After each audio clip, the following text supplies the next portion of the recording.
हरे कृष्णा। तो भगवत गीता के 5वें अध्याय में आपका स्वागत है।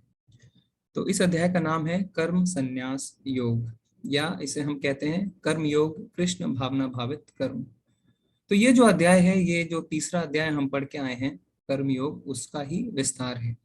तो वहां पे हमने देखा था कि किस तरीके से हम कर्मों से भगवान से जुड़ सकते हैं।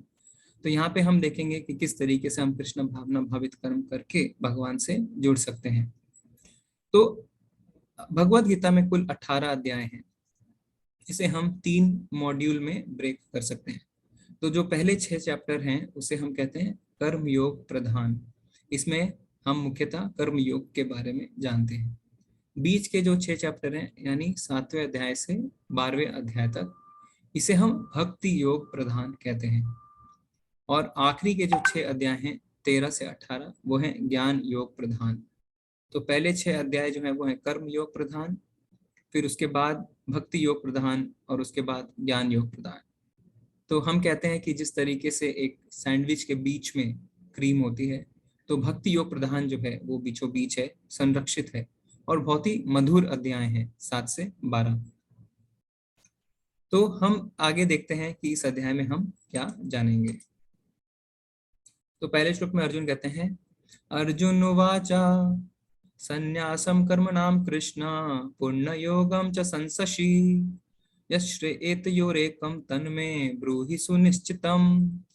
अर्जुन ने कहा, हे कृष्ण, पहले आप मुझसे कर्म त्यागने के लिए कहते हैं और फिर भक्तिपूर्व कर्म करने का आदेश देते हैं। क्या आप अब कृपा करके निश्चित रूप से मुझे बताएंगे कि इन दोनों में से कौन सा अधिक लाभप्रद है। तो हमने पिछले अध्याय में देखा कि भगवान बताते हैं किस तरीके से हम ज्ञान के थ्रू भगवान को पा सकते हैं ज्ञान योग में। तो अब हम ज्ञान की प्रक्रिया क्या है वो हमने देखा। यहाँ पे अब अर्जुन जो है वो फिर से कंफ्यूज हो जाते हैं, क्योंकि वो कहते हैं कि पहले आपने मुझे कर्म योग के बारे में बताया, फिर आपने मुझे ज्ञान योग के बारे में बताया, तो अब दोनों में से कौन सा श्रेष्ठ है। क्योंकि अर्जुन क्या कह रहे हैं, मुझसे कर्म त्यागने के लिए कहते हैं। अर्जुन समझता है कि जो ज्ञान योग है, यानी जो ज्ञान प्राप्त करके हम भगवान को पा सकते हैं, उसमें हमें कर्मों का त्याग करना होता है। तो अर्जुन कहते हैं कि जो आप मुझसे कर्म त्यागने के लिए कहते हैं, मैं उस राह पे चलूं या मैं भक्ति पूर्व कर्म के राह पे चलूं। तो अर्जुन यहाँ पे क्या समझते हैं कि भक्ति में जो कर्म है वो युद्ध है। ये तो अर्जुन अब समझ जाते हैं कि जो युद्ध वो उन्हें करना है वो है भक्ति में कर्म। किंतु अब वो यह जानना चाहते हैं कि क्या ज्ञान के कारण सब कुछ त्यागना होता है। अगर हम शास्त्रों को पढ़ते हैं, अगर हम भगवान के बारे में ज्ञान अर्जन करते हैं, तो इसका अर्थ यह है कि हम सब कुछ त्याग दें। तो ज्ञान का उद्देश्य क्या है, ज्ञान का टारगेट क्या है। तो हमने देखा कि कर्म जो है वो त्यागने का भक्ति में कर्म करने का अर्थ है ना। तो हमें कर्म त्यागना नहीं है, हमें भक्ति में कर्म करना है। तो अभी एक सवाल आता है कि कौन बड़ा है, ज्ञान के बाद कर्म छोड़ना या भक्ति में कर्म करना। तो ये कंफ्यूजन हमको भी हो सकता है ना, कि ज्ञान के बाद हम कर्म छोड़ दें क्योंकि हमें ज्ञान प्राप्त करना है, हमें भगवान को उस तरीके से प्राप्त करना है, या हम भक्तिमय कर्म करें। तो इस चीज को हम ऐसे भी समझ सकते हैं कि भागवतम में लिखा है कि जैसे एक पेड़ होता है, एक पेड़ रहता है पर कुछ समय के बाद वो पेड़ मर जाता है, मुरझा जाता है, किंतु उसके बीज जो है वो रह जाते हैं, और उस बीज से क्या होता है, एक नया पेड़ आ जाता है। तो उसी तरीके से जो हमारे पाप कर्म रूपी बीज हैं वो हमारे साथ रहते हैं, है ना। तो हम क्या लगता है, हमें उन पाप कर्मों बीज के कारण हमें लगता है कि हम सब कुछ छोड़ दें। जब हमारे पास कोई दुख का समय आता है तो हमें लगता है हम सब कुछ छोड़ छाड़ के चले जाएं, है ना, हम भगवत प्राप्ति कर लें। हम अपने कर्मों से दूर भागना शुरू कर देते हैं। जैसे कि आप इसमें ऐसे भी देख सकते हैं कि जब हम भोग हमारा बढ़ जाता है, जब हम बहुत भोग करने लगते हैं, तो त्याग की इच्छा अपने आप आती है।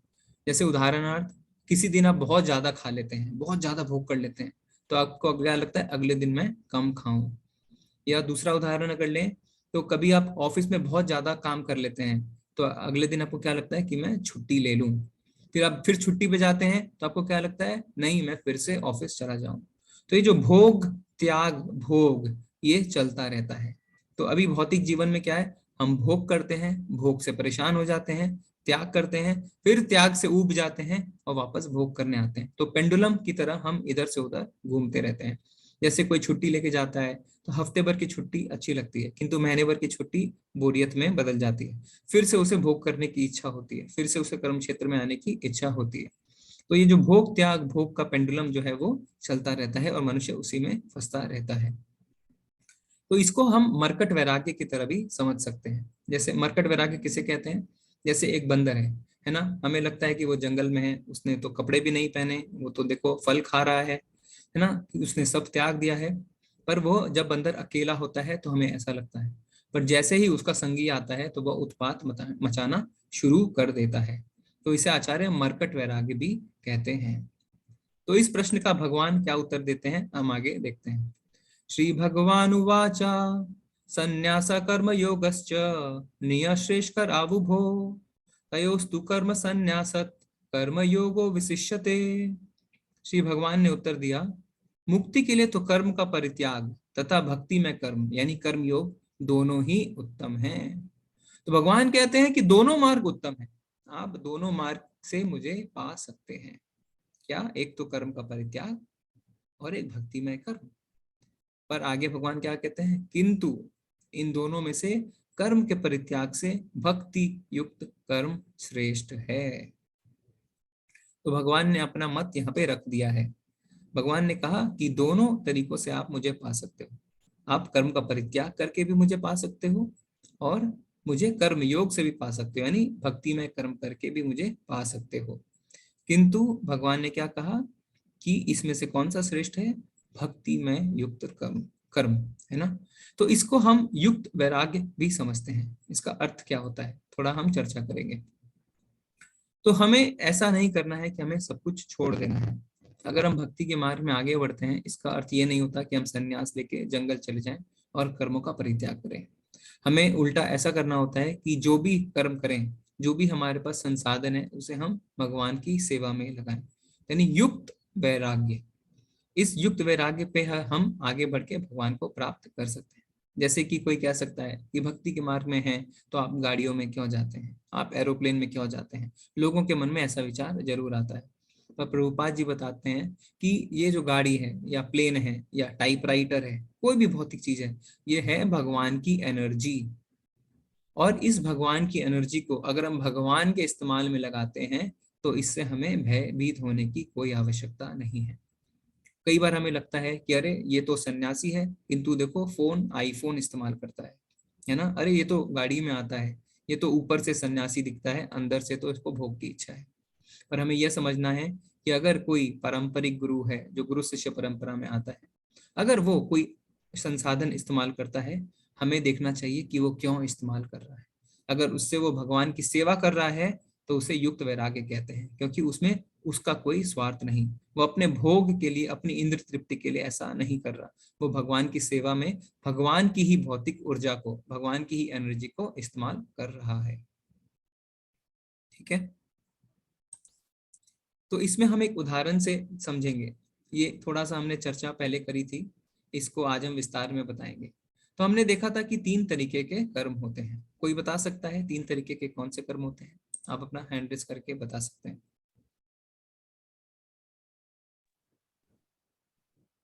हरे कृष्णा। राजकुमारी माता जी, राजकुमारी प्लीज अनम्यूट कीजिए माता जी।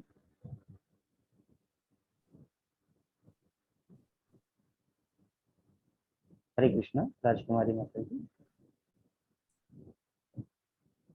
हरे कृष्णा, रितेश सिंह प्रभु जी प्लीज अनम्यूट कीजिए।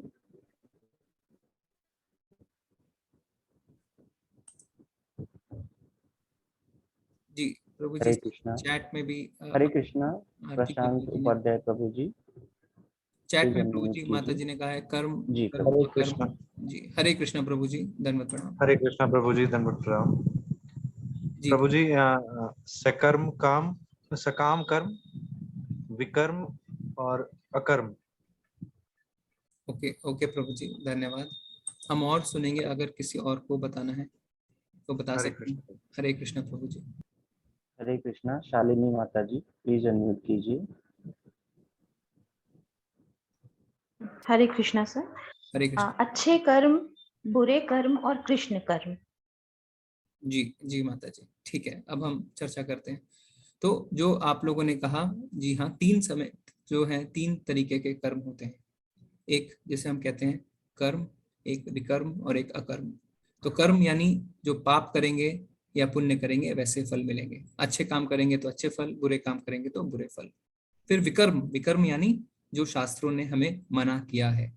जैसा हमने पिछले अध्याय में एक उदाहरण दिया देखा था ना, कि नो पार्किंग में हमने गाड़ी लगा दी, जो मना है वो किया। अब है उसके बाद अकर्म, अकर्म यानी जो कृष्ण कर्म, जो हम कहते हैं कृष्ण भावना भावित कर्म, यानी निष्काम कर्म, यानी बिना किसी इच्छा के कर्म करना।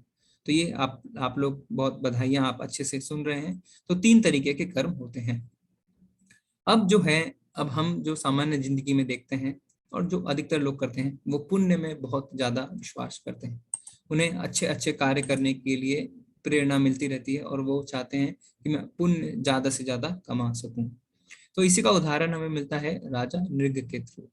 तो राजा नृग जो थे वो बहुत ही बड़े राजा थे और हमेशा वो दान पुण्य में व्यस्त रहते थे। उनका बहुत नाम था कि वो बहुत बड़े दानी हैं।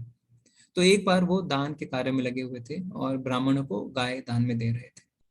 तो गाय कोई साधारण गाय नहीं थी, वो सबसे अच्छी नस्ल की गाय थी। और ऐसा नहीं कि सिर्फ गाय यूं ही दे दी, जैसे हम करते हैं ना कि हम ऐसी चीजों को दान में देते हैं जिसे कोई इस्तेमाल तक नहीं कर सकता। किंतु राजा ने सबसे अच्छी गाय और उसे सोने से सुसज्जित करके, आप चित्र में देख सकते हैं, उस तरीके से उन्होंने ब्राह्मण को दान में दिया। क्योंकि गाय इतनी थी कि हुआ क्या, कि जो एक ब्राह्मण को उन्होंने गाय दी थी उसमें से एक गाय निकल के दूसरे ब्राह्मण को जो वो दान दे रहे थे उसमें चली गई। किंतु इतनी गाय थी कि पता नहीं चल पाया और दोनों ब्राह्मण अपने अपने घर चले गए। बाद में जिस ब्राह्मण ने देखा कि उसके पास एक गाय कम आई है, तो कुछ दिनों बाद वही गाय उसको दूसरे ब्राह्मण के दल में दिखी। तो उसने दूसरे ब्राह्मण से कहा कि मुझे मेरी गाय वापस दे दो। पर दूसरे ब्राह्मण ने कहा, अरे ये गाय तो मुझे राजा ने दान में दी है, तो मैं क्यों वापस करूं। तो दोनों ब्राह्मण आपस में लड़ने लगे। तो फिर उन्होंने निश्चय किया कि ठीक है, हम राजा नृग के पास ही जाएंगे और उन्हीं से इस समस्या का समाधान खोजने को कहेंगे। तो दोनों राजा नृग के पास जाते हैं। किंतु राजा नृग जो इतना बड़ा दानी है, वो दान के कार्यों में इतना व्यस्त है, इतना व्यस्त रहता है कि वो कई दिनों तक इन ब्राह्मणों से नहीं मिल पाता, वो समय ही नहीं निकाल पाता। तो ब्राह्मण क्रोधित होकर अब श्राप देते हैं। वो कहते हैं कि हे राजन, जिस तरीके से तुम हमसे छुप रहे हो, अपना रंग बदल रहे हो, अब जाओ, हम तुम्हें श्राप देते हैं कि तुम अगले जन्म में गिरगिट बन जाओ और कुएं में छुपे रहो, कुएं में बंद रहो और अपना रंग बदलते रहो। तो इस तरीके से राजा नृग 1000 वर्ष कुएं में रहते हैं। तो ये जो कहानी है ये बहुत बड़ी है और ये सत्य घटना है। बाद में भगवान श्री कृष्ण ही उसका उद्धार करते हैं, जो आप चित्र में देख सकते हैं। तो इससे हमें यह समझना है कि जो हम पुण्य कार्यों के पीछे भागते हैं उससे हमारा नुकसान भी हो सकता है। किंतु इसका मतलब ये नहीं कि हम पुण्य कार्य ना करें। कर्म नहीं छोड़ना है, जैसा हमने कहा, हमें कर्म का मुख मोड़ना है, हमें उसमें भगवान को जोड़ना है। तो जब हम बिना इच्छा के कार्य करते हैं, बिना आसक्त हुए कार्य करते हैं, तो उसके पाप और पुण्य दोनों से हम नहीं बंधते। ये हमारे लिए बहुत आवश्यक है जानना, और बहुत ही हमें अपने जीवन में तुरंत इसे लागू करना चाहिए कि अगर हम पुण्य कमाने के चक्कर में पाप कर बैठते हैं तो हमें दोनों भुगतना पड़ता है। तो क्यों ना हम ऐसा किया करें कि कोई भी अगर हम कार्य करें तो हम उसमें भगवान को जोड़ दें, हम बिना किसी इच्छा के उस कार्य को करें, पुण्य की इच्छा भी ना करें और पाप की इच्छा भी ना करें।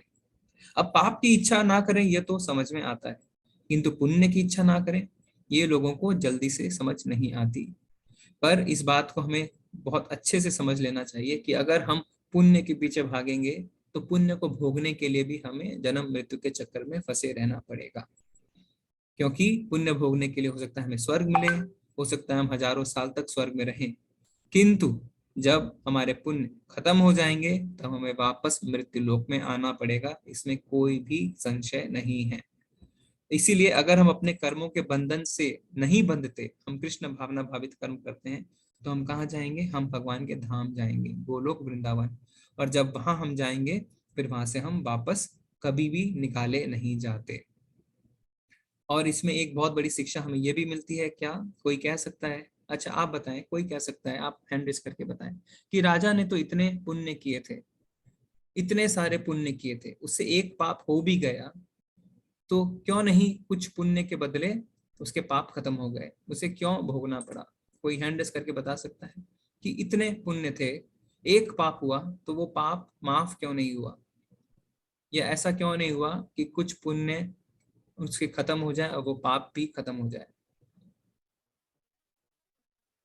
अगर किसी को पता है तो आप नहीं तो चैट में भी बता सकते हैं। हमने इस पे हल्की सी चर्चा पहले करी थी। हरे कृष्णा। शिखा माता जी, प्लीज अनम्यूट कीजिए। हरे कृष्णा गुरु जी। हरे कृष्ण माता जी। आपने अपनी चर्चा में बताया था कि आप क्वेश्चन रिपीट कर सकते हैं प्लीज एक बार? जी माता जी, प्रश्न ये है कि इतने सारे पुण्य हैं, है ना, हमें कभी कभी लगता है अरे हमने तो बहुत पुण्य किए हैं, एक पाप हो भी गया तो क्या है, कुछ पुण्य कम हो जाएंगे। पर हमने यहाँ पे देखा कि राजन इतने पुण्य किए फिर भी उसे भोगना पड़ा, उसे छिपकली बन के 1000 वर्षों तक कुएं में रहना पड़ा। ऐसा क्यों हुआ? हाँ हाँ जी गुरु जी।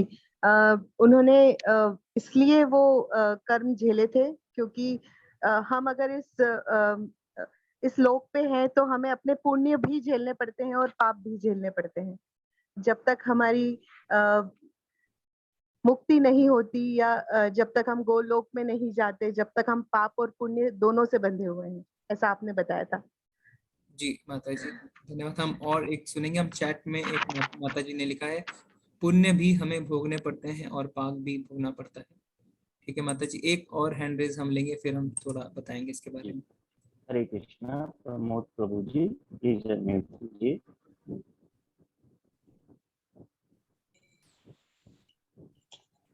हेलो।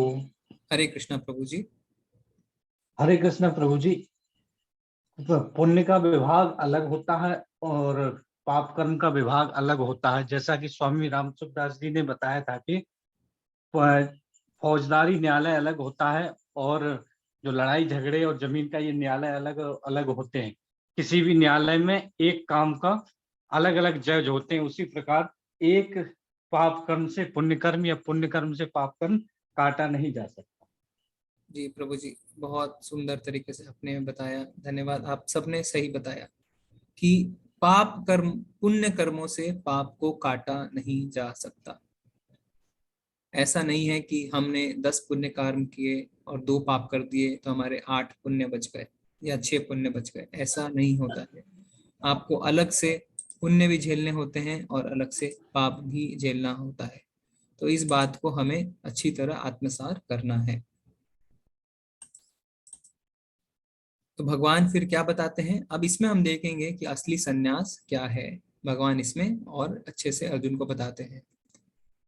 गेय स नित्य सन्यासी यो न द्वेष्टि न कांक्षति निर्द्वंद्वो ही महाबाहो सुखम बंधात प्रमुच्यते। जो पुरुष ना तो कर्म फलों से घृणा करता है और ना कर्म फल की इच्छा करता है वह नित्य सन्यासी जाना जाता है।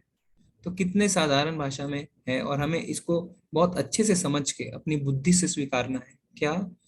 कि हमें कर्म के फलों से घृणा नहीं करना है और कर्म फल की इच्छा भी नहीं करनी है, तो वह नित्य सन्यासी जाना जाता है।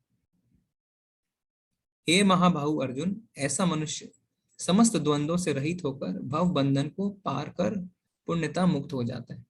तो जो व्यक्ति जो होता है जो कर्म फलों से घृणा नहीं करता, कभी कभी हम कर्म फलों से घृणा करने लगते हैं, अरे ये तो मेरे प्रतिकूल हो गया, ये मेरे अनुकूल नहीं, तो हम उससे घृणा करते हैं, है ना।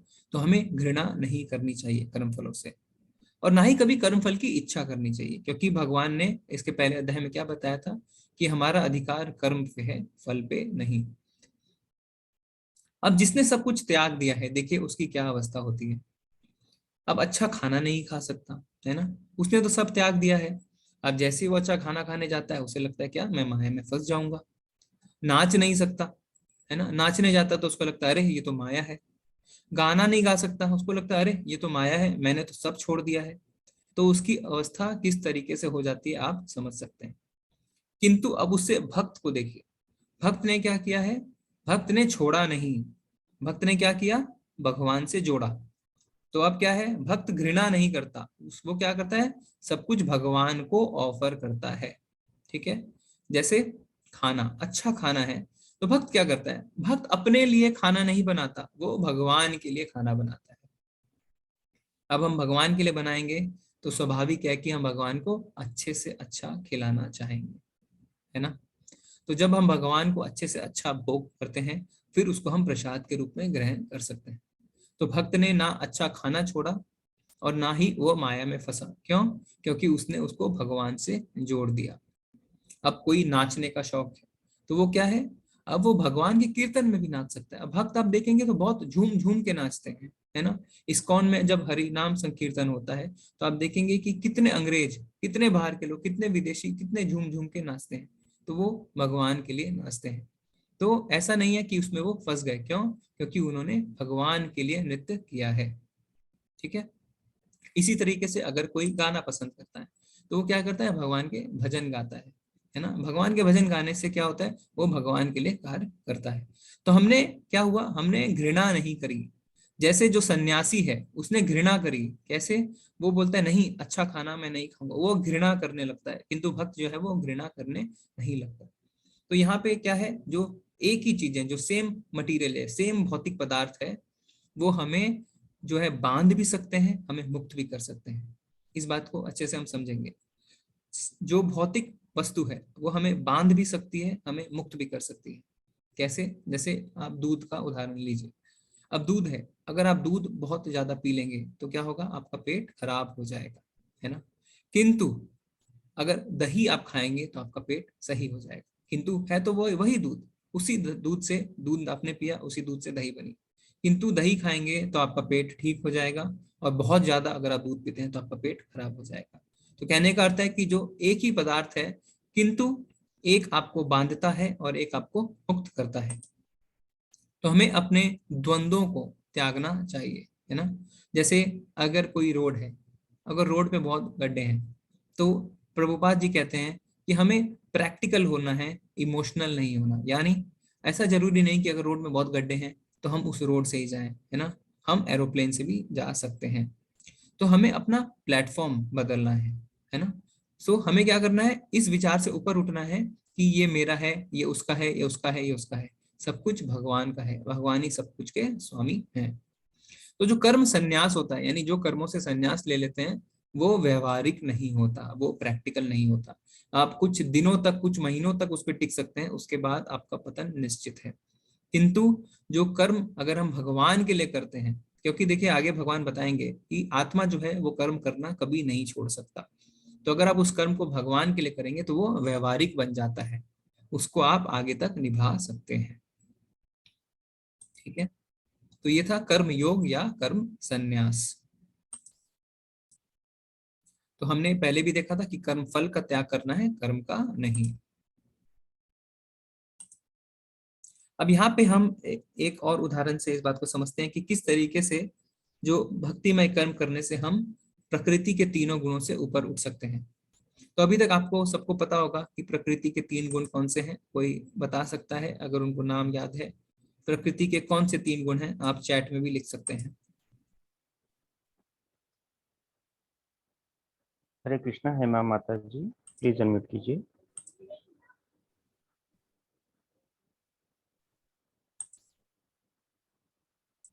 हरे कृष्णा, सोनाली माता जी, सोहिनी माता जी प्लीज अनम्यूट कीजिए। सॉरी।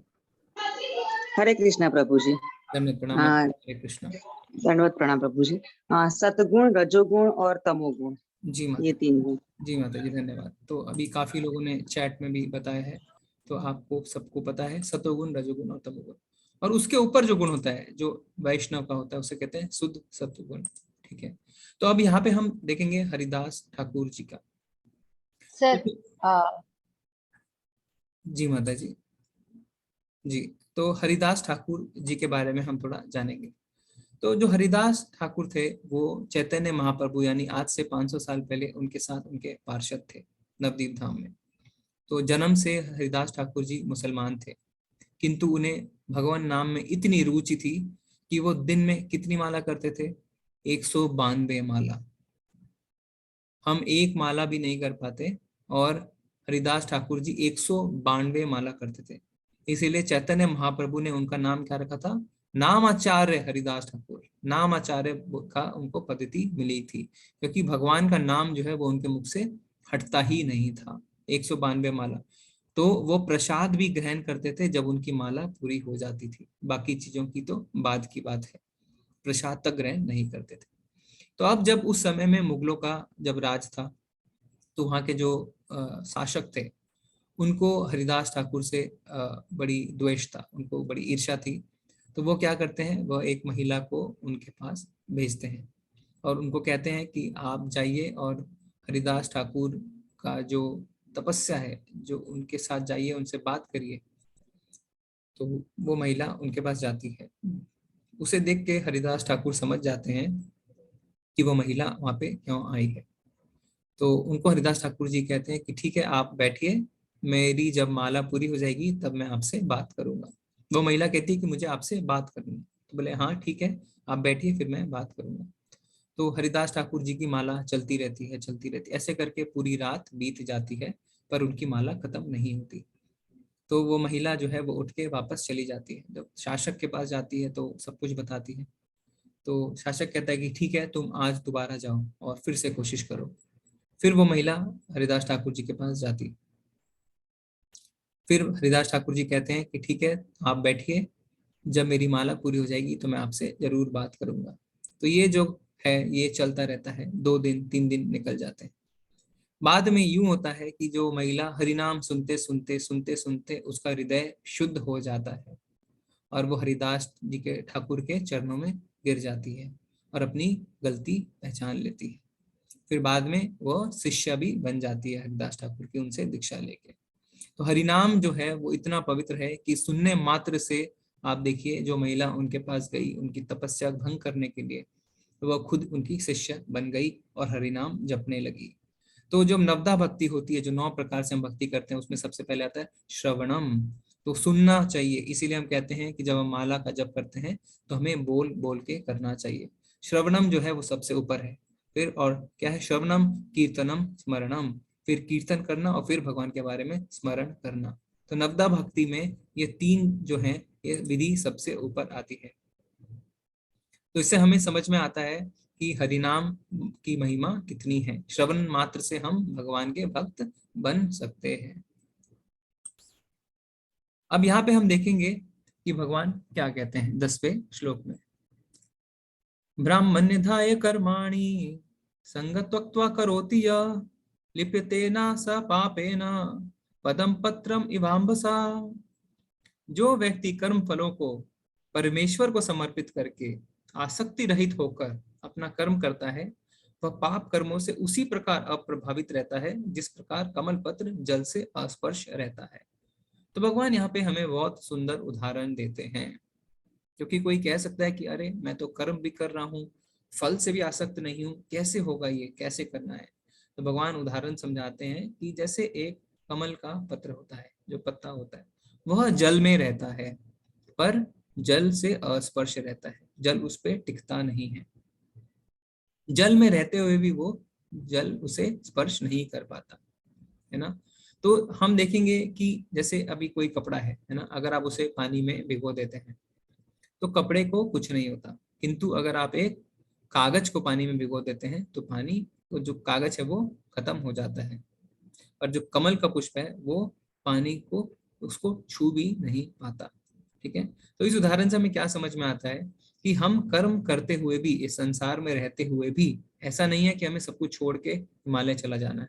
नहीं, अपने सारे कर्मों को, अपने नित्य कर्मों को करते हुए भी हमें कर्मों से नहीं बंधना है। जिस तरीके से कमल का पत्र जल में रहते हुए भी जल को स्पर्श नहीं करता, उसी प्रकार हमें अपने नित्य कर्म करते हुए, हमें छोड़ना कुछ नहीं है, हमें अपने नित्य कर्म करते हुए भी कर्मों के फलों से बंधना नहीं है। और कैसे वो हम कर सकते हैं, जब हम अपने कर्मों को भगवान को अर्पित करें, है ना। तो इससे हमें समझ में आता है कि हमारा आचरण कैसा होना चाहिए। तो जैसे हमारी जो इंद्रियां हैं ना, अब बोलेंगे कि इंद्रियों को हम कैसे वश में करें। इंद्रियों को वश में करना तो बहुत मुश्किल है। तो इंद्रियों को वश में करने का बहुत आसान तरीका है। क्या? अपने इंद्रियों को भगवान की सेवा में लगाएं। कैसे? उदाहरणार्थ, अपनी आंखों को भगवान के दर्शन में लगाएं, भगवान के अर्च विग्रह का दर्शन करें।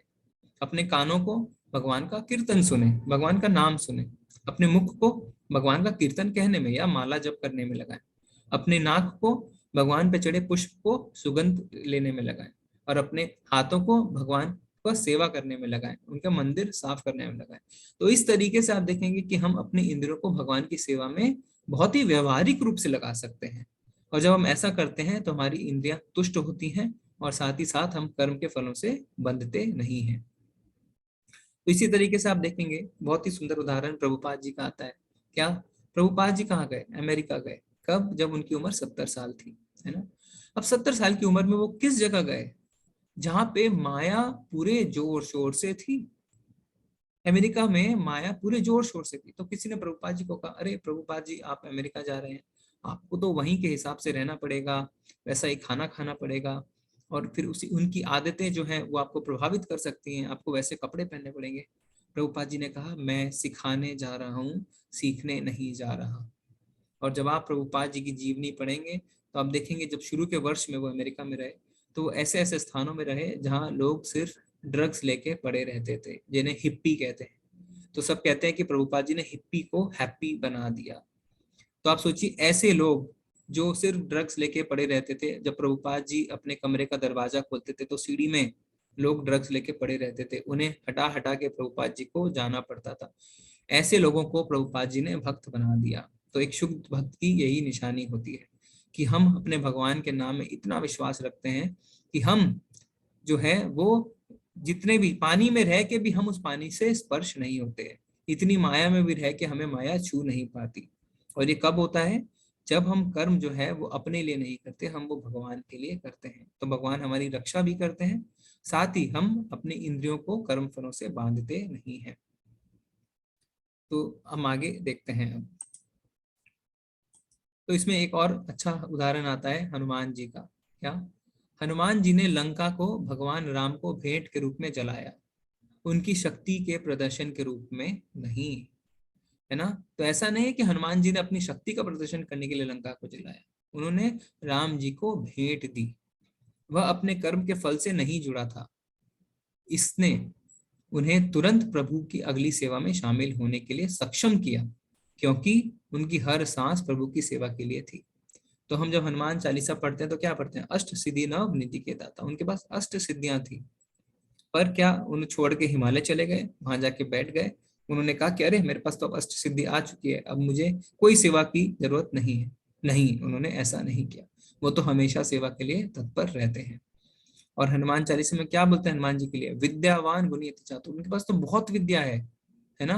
पर इसका अर्थ यह है कि वो सब छोड़ छाड़ के चले गए कि हाँ अब मुझे ज्ञान मिल गया है? नहीं, उन्होंने ऐसा नहीं किया। उन्होंने भगवान की सेवा करी। और सेवा का फल क्या होता है? दूसरी सेवा। क्यों? अगर हम भगवान की सेवा करते हैं तो हमारा यश फैलता है। तो भगवान हमेशा भक्तों को सेवा देते हैं। तो अब देखिए, अब एक शुद्ध भक्त के बारे में सुनते ही हमें कितनी प्रसन्नता होती है। हमने हनुमान जी के बारे में थोड़ा सा सुना, पर हमारे अंदर कितनी भक्ति जागृत हो रही है ना। जब हनुमान जी को देखते हैं, जब हनुमान जी के बारे में सुनते हैं तो हमें लगता है अरे वाह, भगवान की कितनी भक्ति करी, कितनी सेवा करी, उनका अंश मात्र भी अगर हमारे अंदर आ जाए तो हमारा उद्धार हो जाए, है ना। तो यहाँ पे इसलिए भगवान क्या कहते हैं कि हे अर्जुन, जो ज्ञान का मकसद है वो है सेवा करना, यानी युक्त वैराग्य करो, युद्ध करो। ऐसा नहीं है कि ज्ञान हासिल कर लिया तो अब जाके बैठ जाओ, नहीं। ज्ञान का अर्थ है अब सेवा करो, अब मेरे लिए लड़ाई करो, ठीक है। हमें अपनी उपलब्धियों को कृष्ण के चरण कमलों पर रखना चाहिए ताकि इसके लगाव से छुटकारा मिल सके। एक छोटा सा वीडियो हम दिखाएंगे, इसके लिए मैं दोबारा शेयर करता हूँ स्क्रीन।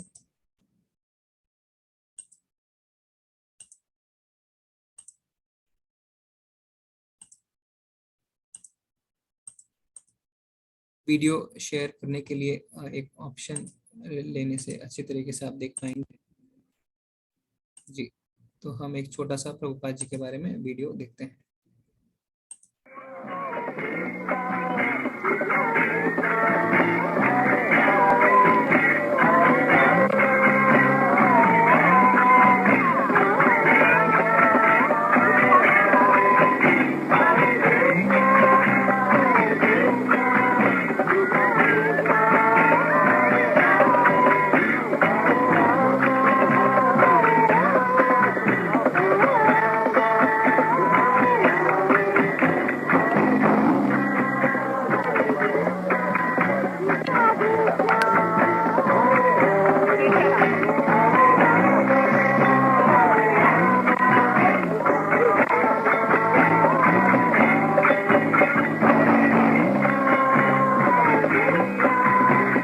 तो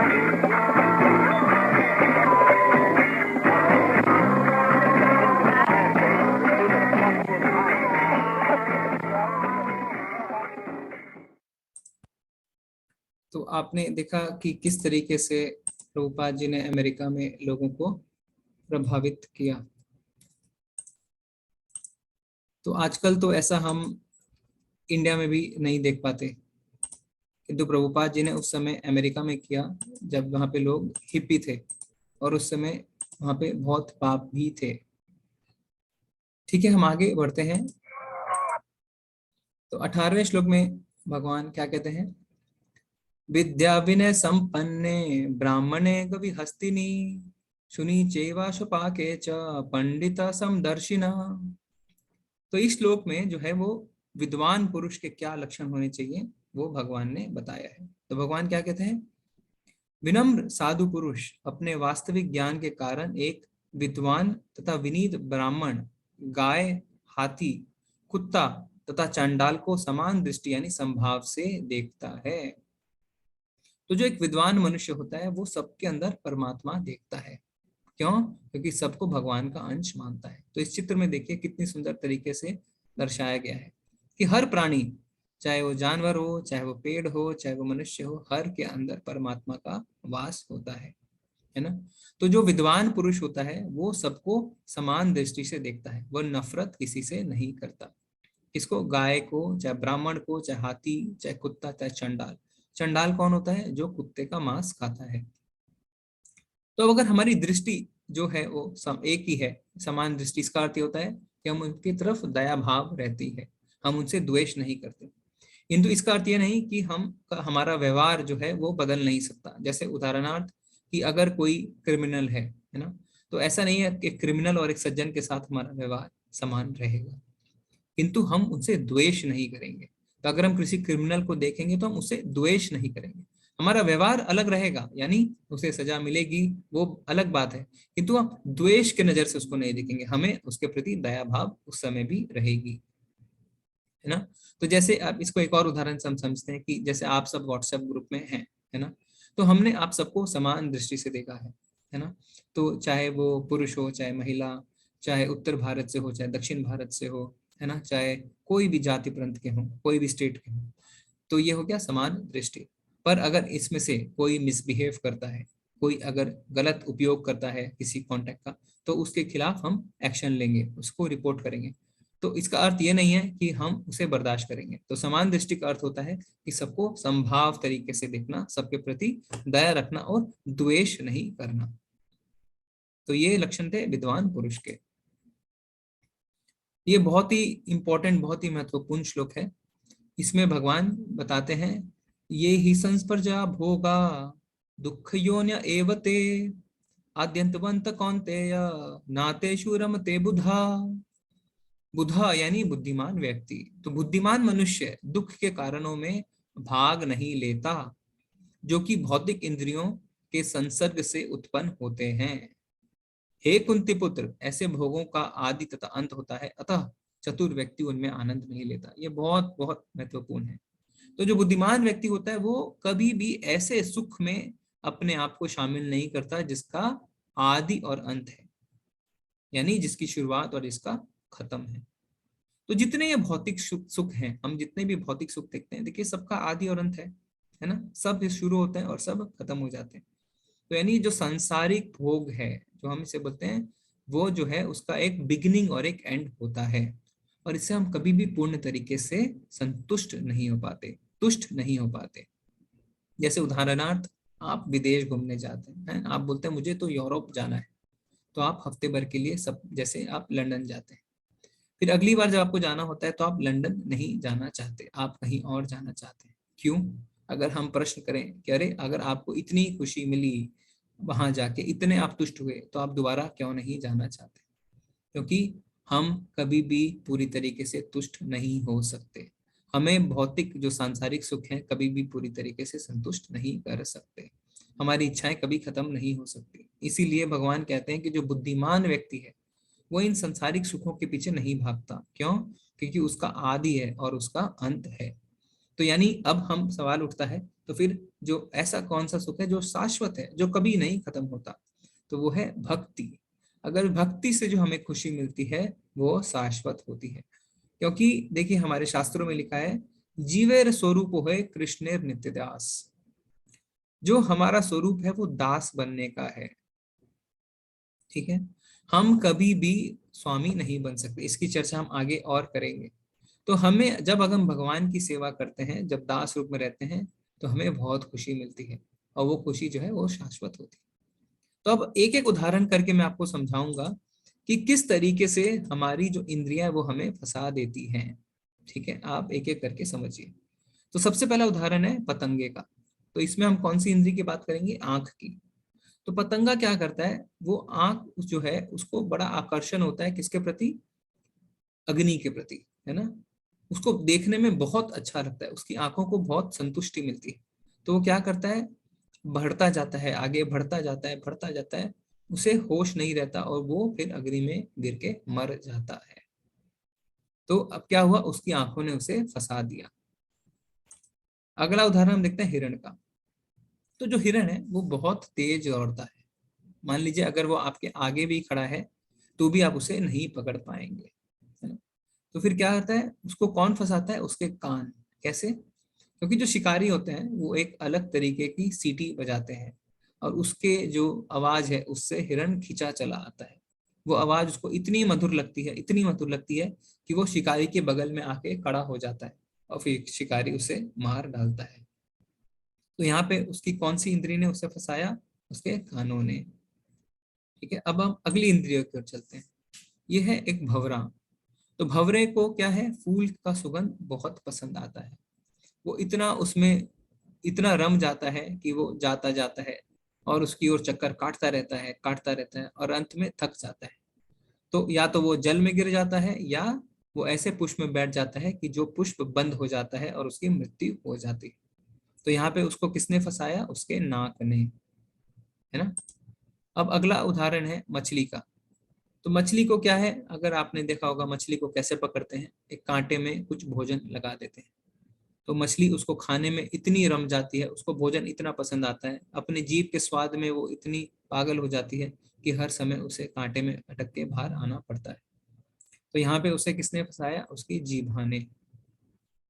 तो ये तो हुई छोटे छोटे जानवरों की बात, किंतु बड़ा जानवर जैसे हाथी भी अपनी इंद्रियों में फंस जाता है। कैसे? एक हाथी को एक मादा हाथी का स्पर्श बहुत पसंद आता है ना। तो यहाँ पे उसे कौन सी इंद्री फंसाएगी? यानी उसका स्पर्श जो है ना, टच। कैसे? तो क्या होता है, जो शिकारी होते हैं जो उसे हाथी को पकड़ना चाहते हैं, वो एक मादा हाथी को बांध देते हैं, और रास्ते में जैसे गड्ढा आप देख सकते हैं वैसा गड्ढा करके ऊपर से जो है पेड़ की टहनियां ढक देते हैं। तो जब हाथी दौड़ा दौड़ा आता है उस गड्ढे में गिर जाता है। तो हम देख सकते हैं कि किस तरीके से इंद्रियां हमें फंसा सकती हैं। तो संसारिक भोग में हम फंसेंगे तो इन्हीं की तरह हम भी मरेंगे, और हमें दुख के अलावा कुछ प्राप्त नहीं होगा। तो इसीलिए भगवान क्या कहते हैं? बुद्धिमान वो है जो इन सांसारिक भोगों में नहीं फंसता। तो अब कोई कह सकता है अरे प्रभु जी, तो क्या हम देखना बंद कर दें, हम सूंघना बंद कर दें? नहीं, हमने ऐसा नहीं कहा। आप करिए सब कुछ, किंतु क्या देखें? भगवान के अर्च विग्रह को देखें। क्या सूंघे? भगवान पे चढ़े हुए फूल सूंघे। अब जो आप अपना नित्य कर्म करते हैं उसमें आसक्त ना हो। करना सब कुछ है किंतु आसक्त नहीं होना। अब जैसे आप सड़क पे चलते हैं, हो सकता है आपको कुछ ऐसा दिख जाए जो आप ना देखना चाहते हो। देखने में कोई दिक्कत नहीं है, किंतु उसके बारे में जब आप सोचने लगते हैं, जो हमने 8 स्तर देखे थे पतन के, आपको याद होगा, जब हम सोचते हैं तब हमारी आसक्ति आती है। तो हमें उससे बचना है, इंद्रियों से बचना है, इंद्रिय तृप्तियों से बचना है ना। यहाँ पे देखिए किस तरीके से कोई धन के पीछे पागल है, तो कोई स्त्री के पीछे पागल है ना। तो यहाँ पे देखिए कोई किसी को लूट रहा है। तो हमें इन सब से आगे बढ़ना है, ठीक है। हाँ, तो अब इस अध्याय इस श्लोक में भगवान हमें यह जवाब देंगे कि किस तरीके से हमें परमानेंट सुख यानी शाश्वत सुख प्राप्त हो सकता है। तो भगवान क्या कहते हैं? भोक्ताराम यज्ञ तपसाम सर्वलोकम महेश्वरम सुहृदम सर्वभूतानाम ज्ञात्वा माम शांतिमिच्छति। ये इस अध्याय का आखिरी श्लोक है, और इसे आचार्य शांति सूत्र कहते हैं। यानी अगर हम कभी भी अपने जीवन में ऐसी परिस्थिति में पढ़ते हैं कि हमारे मन बहुत अशांत रहता है, तो तुरंत हमें इस श्लोक को पढ़ना चाहिए और हमें बहुत शांति मिलेगी। तो शांति सूत्र इसे कहता है, मैं दोबारा पढ़ता हूँ। भोक्ताराम यज्ञ तपसाम सर्वलोकम महेश्वरम सुहृदम सर्वभूतानाम ज्ञात्वा माम शांति मृच्छति। तो इसमें शांति के लिए भगवान ने 3 सूत्र दिए हैं। पहला, भोक्ताराम यज्ञ तपसाम, यानी मुझे समस्त यज्ञों तथा तपस्याओं का परम भोक्ता मानो। फिर सर्वलोकम महेश्वरम, समस्त लोकों तथा देवताओं का परमेश्वर। सुहृदम सर्वभूतानाम, एवं समस्त जीवों का उपकारी एवं हितैषी जानकर ज्ञात्वा माम शांति मृच्छति, मेरे भावनामृत से पूर्ण पुरुष भौतिक दुखों से शांति लाभ करते हैं। देखिए अब क्या है, सबसे पहला सूत्र क्या बताते हैं भगवान, कि मैं समस्त यज्ञों तथा तपस्या का भोक्ता हूँ। ठीक है, अब जितने यज्ञ होते हैं, जो हमने देखा था, यज्ञ जो हमारे निर्धारित कर्म है, उसके भोक्ता कौन है? भगवान। तो हम कब फंसते हैं? जब हम भोगना चाहते हैं। तो भगवान क्या कहते हैं, परम भोक्ता मैं हूं, तो सब कुछ मुझे अर्पित करो। तो जब हम ऐसा करेंगे तो हमें शांति प्राप्त होगी। तो हमने अपना रोल बदल दिया है ना। जैसे उदाहरणार्थ, अगर आप किसी पुरुष को कहेंगे कि तुम साड़ी पहन के अपना काम करने जाओ और महिला की तरह काम करो, तो क्या वो खुश रहेगा? नहीं, उसे बहुत दुख होगा, है ना, और वो ठीक से काम भी नहीं कर पाएगा। क्यों? क्योंकि हमने उसका रोल बदल दिया। तो हम जो है भोग नहीं कर सकते। जैसा मैंने अभी कहा था, जीवेर स्वरूप होए कृष्णेर नित्यदास, हमारा जो रोल है वो है दास का, है ना। या तो हम भगवान की सेवा कर सकते हैं या माया की सेवा। इसीलिए हम देखते हैं ना, हमें किसी की सेवा करके बहुत सुख की अनुभूति होती है ना। आपने भगवत गीता का क्लास किया होगा, उससे पहले भी आप किसी की अगर सेवा करते हैं तो आपको बहुत खुशी होती है, आपको शांति का अनुभूति। क्यों?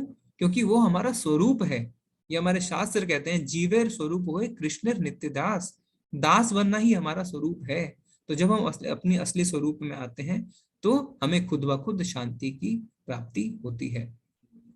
तो यहाँ पे हम जो है वो भोक्ता नहीं है ना, भगवान है भोक्ता। अब आप कहेंगे कैसे हमें शांति मिलेगी? तो आप देखेंगे, हो सकता है आपका अशांत होने का कारण क्या हो, आपने किसी चीज का भोग ना कर पाया। आपकी कुछ उम्मीदें हो कि मुझे यह गाड़ी खरीदनी थी, मैं इसका भोग नहीं कर पाया, मुझे बोनस कम मिला, मुझे पैसों का भोग करना था। तो वो अशांति के लिए भगवान क्या कहते हैं, मैं हूं परम भोक्ता, है ना। तो भगवान अगर परम भोक्ता है, हमें दास बन के रहना चाहिए। ठीक है। फिर क्या है, सर्वलोकम महेश्वरम, यानी जितने लोग हैं, सिर्फ धरती नहीं, जितने लोग हैं और जितने देवता हैं, मैं सबका स्वामी हूँ। सब लोग के स्वामी भगवान हैं। ठीक है। हम जब तक अपने को स्वामी मानेंगे तो क्या होगा, हमारे अंदर अहंकार आएगा, और अहंकार आएगा तो दुख निश्चय ही आएगा। तो अगर हम यह समझते हैं अपने अंदर, अपने यह मानते हैं कि जो भगवान है समस्त लोगों के, है ना, तो फिर हमें कभी भी दुख का एहसास नहीं होगा। क्यों? क्योंकि हमारे अंदर अहंकार आएगा ही नहीं। फिर तीसरा सूत्र क्या है, सुहृदम सर्वभूतानाम, यानी सभी जीवों का मैं परम हितैषी हूँ। तो देखिए यहाँ पे भगवान ने कितना अच्छा कहा, और ये भगवान खुद कह रहे हैं कि मैं सबका उपकारी हूँ, सबका हितैषी हूँ। तो आप कभी भी ऐसे परिस्थिति में हैं जब आपको शांति नहीं मिल रही, तो आप सोचेंगे भगवान तो सबके हितैषी हैं, सबके उपकारी हैं, तो इसमें जरूर कुछ भगवान की योजना है जो मैं ऐसी परिस्थिति में हूँ, तो हमें तुरंत शांति मिलती है। तो चाहे हम इंसान हो, चाहे जानवर हो, चाहे पेड़ हो, चाहे कुछ भी हो, भगवान क्या कहते हैं, मैं सबका हितैषी हूँ। अब इसको उदाहरण से अगर हम समझें, जैसे आपका कोई मित्र है ना, वो जो आपका फ्रेंड है वो बहुत पावरफुल है, समझिए आपको IAS ऑफिसर है। ठीक है। अभी आपको कोई अगर डिस्टर्ब करता है, कोई गुंडा आपको कुछ कहता है, तो आप क्या करते हैं, आपको पता है कि आपका दोस्त जो है वो पावरफुल है, तो आपको उतना डिस्टर्बेंस नहीं होती, है ना, क्योंकि आपको पता है कि आप अपने मित्र के पास जाके उसे जेल में बंद करवा सकते हैं। तो भगवान यहाँ पे कहते हैं कि मैं तो सबका मित्र हूँ, और सबसे पावरफुल कौन है, हमने भगवान के 6 ऐश्वर्यों में देखा था, है ना, सबसे ज्यादा शक्ति भगवान के पास।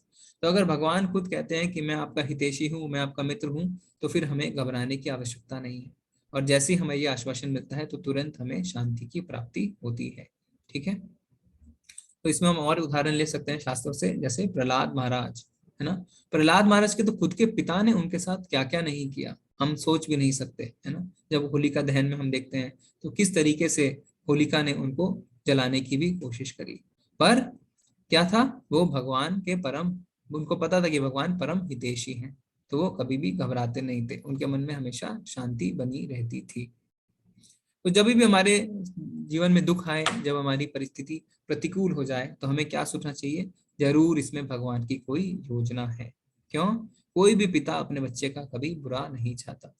तो आप देखें, अगर आपका अगर कोई पुत्र है, अगर वो कोई गलती करता है, तो कभी कभी हो सकता है हफ्ते, 10 दिन, महीने भर आपको उसके साथ कड़ा व्यवहार करना पड़े। क्यों? क्योंकि उसके हित के लिए वो है। अगर आप उससे ढिलाई बरतेंगे तो आगे जाके वो उसकी चरित्र में आएगा, वो उसकी प्रवृत्ति बनेगी और उसका पूरा जीवन खराब हो सकता है। किंतु अगर आप उसे अभी समझा देंगे, जिसके लिए आप उससे थोड़े कड़े शब्दों में बात करेंगे या उस पर उसको डांटेंगे, तो हो सकता है उसका जीवन सुधर जाए। तो कभी भी पिता जो है वो अपने बच्चे का बुरा नहीं चाहता, और भगवान का तो कहना ही क्या, वो तो परम पिता है। प्रभुपाद जी इसके लिए बताते हैं कि जब विश्व युद्ध 2 हुआ है ना, तो सब भाईचारे की बात कर रहे थे। तो उसके लिए क्या हुआ, उसके लिए बनाया गया यूनाइटेड नेशन, संयुक्त राष्ट्र, है ना। उसका पर्पस क्या था? उसका पर्पस था कि हम हर जगह शांति फैलाएं। पर हुआ क्या, संयुक्त राष्ट्र बनने के बाद तो और अशांति फैल गई, है ना। और ऐसा हुआ कि इतने जो देश थे वो और भी बढ़ गए। जब भारत आजाद हुआ तो एक की जगह 3 देश बन गए। तो संयुक्त राष्ट्र, प्रभुपाद जी कहते हैं कि वो पूरी तरीके से फेल हो गया। ऐसा क्यों हुआ? क्योंकि हमने कभी यह नहीं माना कि हमारे पिता एक हैं। क्यों? अगर जितने भाई हैं, अगर उन्हें पता है कि उनका पिता एक है, तो वो कभी भी आपस में झगड़ा नहीं करेंगे, है ना। अब जैसे अब इस्कॉन में आप देखेंगे कि अलग अलग देशों के लोग आते हैं, संकीर्तन करते हैं, वो आपस में झगड़ा नहीं करते। क्यों? क्योंकि उनको पता है कि उनके पिता एक ही हैं, भगवान उनके पिता हैं। तो जब सारे राष्ट्र, सारे लोगों को यह पता चल जाएगा कि भगवान श्री कृष्ण ही परम पिता हैं, तो वो आपस में भाईचारा करेंगे। किंतु इसके बिना आप कितना ही संयुक्त राष्ट्र बना लें, कभी भी भाईचारा नहीं फैल सकता। ठीक है। तो जब हम युद्ध में उतरते हैं, तो जैसे अर्जुन जब युद्ध में उतरा तो कवच पहन के हम उतरते हैं, है ना। तो हम जब अपनी जिंदगी में इस तरीके से उतरते हैं, तो हमें ज्ञान का कवच पहन के उतरना चाहिए, क्योंकि भगवान ने साफ साफ कह दिया है शांति सूत्र में कि मैं आपका परम हितैषी हूँ। तो हमें कभी भी भयभीत नहीं होना चाहिए, क्योंकि भगवान हमारे परम पिता हैं और भगवान हमारे लिए जरूर अच्छा करेंगे। और हमें इस शरीर का अच्छे से उपयोग करना चाहिए। इसके लिए प्रभुपाद जी एक सोने की ईंट का उदाहरण देते हैं कि जो सोने की एक ईंट है वो मूल्यवान है, और इसे कागज के वजन के रूप में उपयोग करने से बेहतर उद्देश्यों के लिए उपयोग किया जा सकता है। तो कोई सोने की ईंट हम पेपर वेट की तरह इस्तेमाल नहीं करते। क्यों? क्योंकि वो सोना है, वो मूल्यवान है।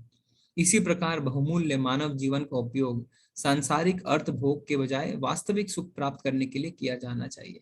प्रभुपाद जी इसी तरीके से बताते हैं कि जो हमें मनुष्य शरीर मिला है वो सोने की तरह है ना, उसे हम पेपर वेट की तरह इस्तेमाल नहीं कर सकते। तो हमें क्यों?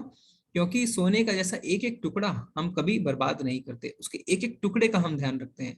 उसी तरीके से हमें अपने मनुष्य शरीर का भी, जो हमें मिला है, हमें उसका एक एक क्षण का इस्तेमाल करना चाहिए। जैसे महाभारत में क्या कहा गया है कि अगर हम पेपर वेट समझते हैं, यानी अगर हम अपने आप को जानवरों की तरह समझते हैं, जैसे महाभारत में बताते हैं कि इंसान और जानवर में 4 जो है वो चीजें समान है। क्या? आहार, निद्रा, भय और मैथुन। ये जो 4 है ये सामान्यता है इंसान में और जानवर में। आहार यानी खाना, निद्रा यानी सोना, भय भय यानी अपनी रक्षा करना, और मैथुन यानी बच्चे पैदा करना।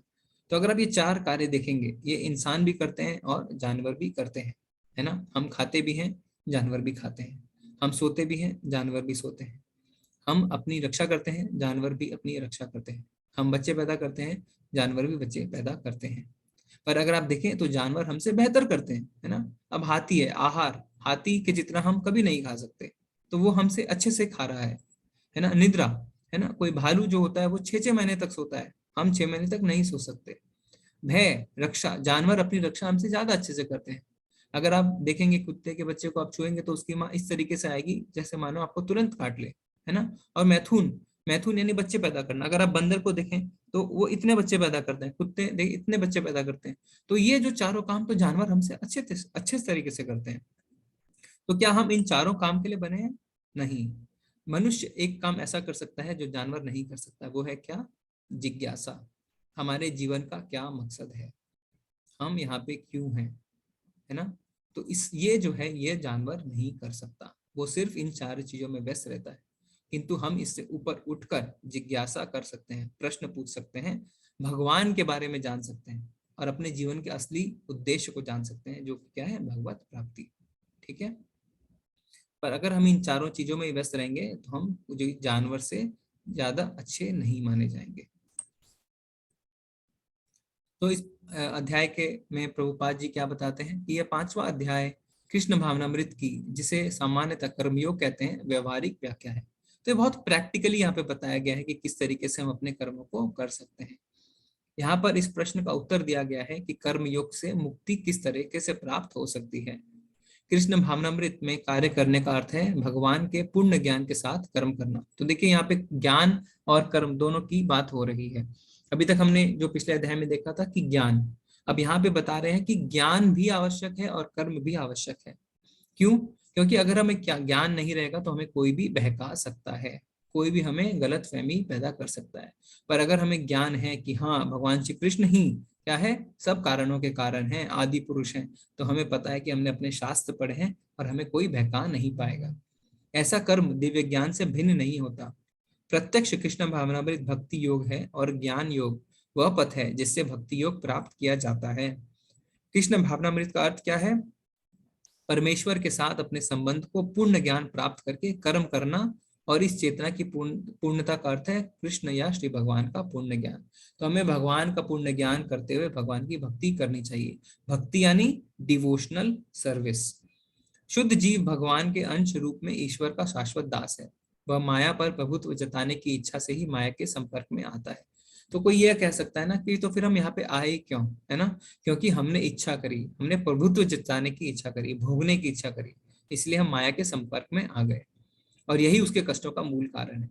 तो हमारे कष्टों का जो मूल कारण क्या है कि हम प्रभुत्व जताना चाहते हैं। जब तक वह पदार्थ के संपर्क में रहता है उसे भौतिक आवश्यकताओं के लिए कर्म करना पड़ता है, किंतु कृष्ण भावनामृत उसे पदार्थ की परिधि में स्थित होते हुए भी आध्यात्मिक जीवन में ले जाता है, क्योंकि भौतिक जगत में भक्ति का अभ्यास करने पर जीव का दिव्य स्वरूप पुनः प्रकट होता है। तो हमारा जो स्वरूप है वो दिव्य है, क्योंकि हम भगवान के अंश हैं, है ना? किंतु क्या होता है, हम प्रकृति के संपर्क में आते हैं, रजोगुण, तमोगुण और सतोगुण, और जैसे ही ऐसा होता है हम अपना असली जो स्वरूप है वो भूल जाते हैं। जैसे उदाहरण कैसे दे सकते हैं, एक जंग लगे हुए चाकू को, है ना? तो है तो अंदर चाकू, किंतु ऊपर लग गया है जंग। तो जंग को अगर हम घिस के खत्म कर देते हैं तो पुनः चाकू जो दिखने लगता है। तो उसी तरह जो हमारा स्वरूप है, हमारी आत्मा जो है भगवान का अंश है, किंतु उस पे काम की इतनी ज्यादा परत चढ़ चुकी है कि हमें उसे मांजना होगा, चेतो दर्पणा मार्जनम। और जब उसे मांजेंगे कैसे? भगवान का नाम लेके। जब हम भगवान का नाम लेंगे और भक्तिमय कर्म करेंगे तो धीरे धीरे वो परत ढीली पड़नी शुरू हो जाएगी। ठीक है, तो इसलिए आप देखेंगे कि भगवान क्या करते हैं, भगवान इस जब 18 अध्याय खत्म होते हैं तो अर्जुन को सब बताते हैं कि कैसे उन्हें करना है। पर क्या कहते हैं साथ में, यथा इच्छासी तथा करो, अब तुम्हारी जैसी इच्छा है वैसा करो। तो भगवान कभी भी फोर्स नहीं करते, वो हमेशा हमारे ऊपर छोड़ देते हैं। क्यों? क्योंकि हमें सूक्ष्म स्वतंत्रता मिली है। यथा इच्छासी तथा करो, तो भगवान हमें फोर्स करके अपने पास नहीं बुलाते। भगवान हमें बताते हैं कि रास्ता क्या है, किंतु रास्ते पे हमें ही चलना है। पर भक्ति का हमने जैसे बताया था कि हमारा प्रयास तो जब हम करते हैं तो भगवान हमें जरूर आशीर्वाद देते हैं। ठीक है, हमारे प्रयास को भगवान देखते हैं। तो अध्याय का सारांश हम जल्दी से देख लेते हैं कि हमने देखा कर्म संन्यास और कर्म योग में क्या श्रेष्ठ है। तो हमने देखा कि कर्म योग श्रेष्ठ है ना? फिर कि हमने देखा कि निष्काम कर्म जो है वो हमें सारे बंधनों से जो है मुक्त कर देता है, और जो हमें परमात्मा पर ध्यान देकर भी हम मुक्ति प्राप्त कर सकते हैं। हरे कृष्णा, ये अध्याय छोटा सा था, हम यहाँ पे शेष करते हैं। अगर किसी का कोई प्रश्न है तो पूछ सकते हैं।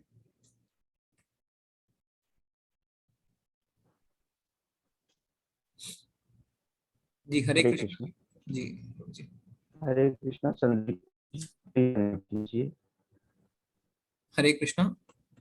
हरे कृष्णा प्रभु जी। हरे कृष्ण जी, मेरा प्रश्न ये था, जो आपने पाप और पुण्य के बारे में बताया था, जो हमें एक राजा की स्टोरी के थ्रू बताया था आपने, तो उसको 1000 वर्ष तक छिपकली बन के रहना पड़ा था, पर वो पाप तो उसने अनजाने में हुआ था, उसको तो पता भी नहीं था कि उसने ऐसा कुछ पाप कर दिया है, फिर भी उसे इतनी कठिन सजा क्यों मिली है? क्योंकि जैसे किसी और भक्त जी ने भी बताया था कि जैसे हमारे जो केस होते हैं ये अलग अलग कोर्ट में जस्टिस होता है, तो इसको अगर आप थोड़ा और बता सकते हैं तो।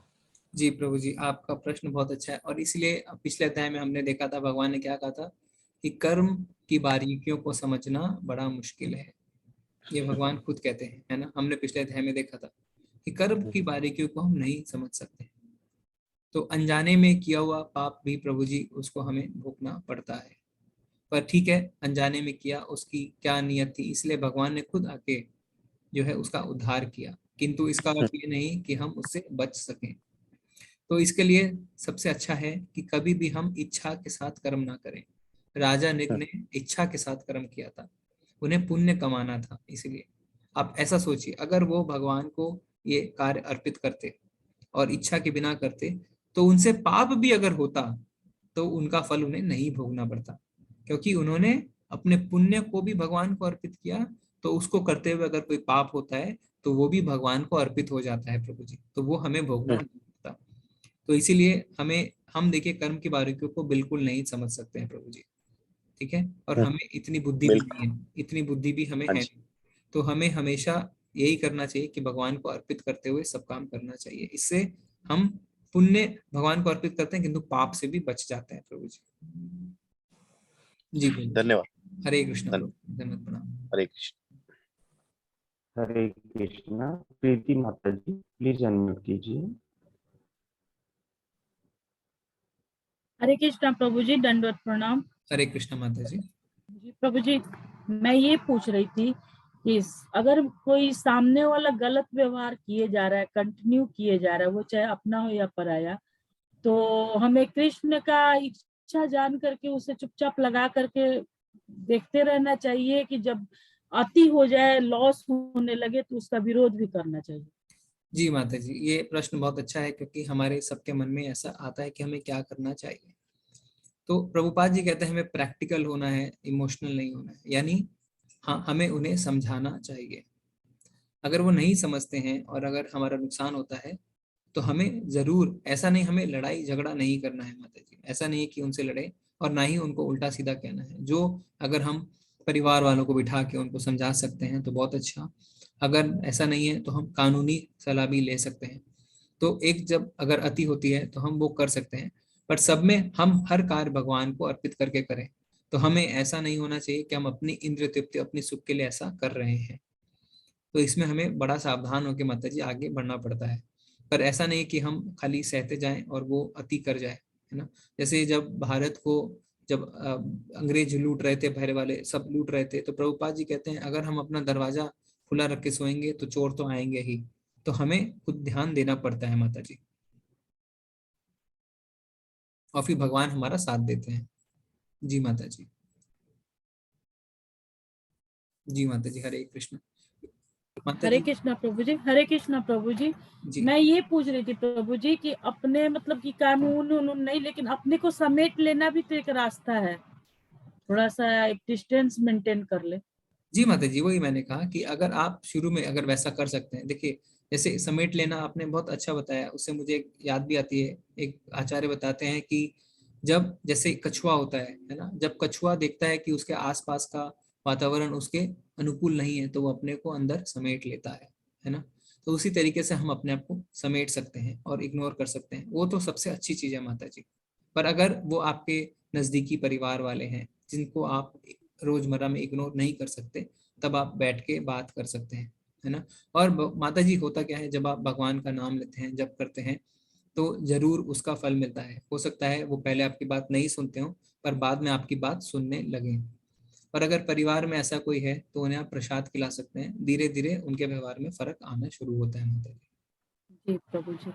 और ठीक। एक चीज और प्रभु जी मुझे बताइए कि जैसे कि मतलब कि भक्ति में अगर रुकावट बने, कोई की मंदिर नहीं जाना है, चैंटिंग नहीं करना है, क्लासेस नहीं ज्वाइन करना है, तो उसको किस हद तक उसको मतलब फॉलो करना चाहिए?